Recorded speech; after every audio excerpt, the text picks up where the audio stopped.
জনাব সালাউদ্দিন আহমেদ। বক্তব্য রাখছেন জনাব সালাউদ্দিন আহমেদ।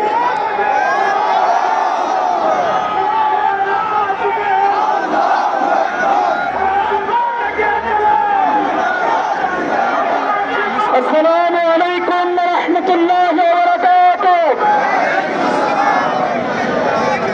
জুলাই আন্দোলনের নেতৃত্বদানকারী সংগঠন শহীদ আল্লামা দেলোয়ার হোসেন সাঈদীর রেখে দেওয়া সংগঠন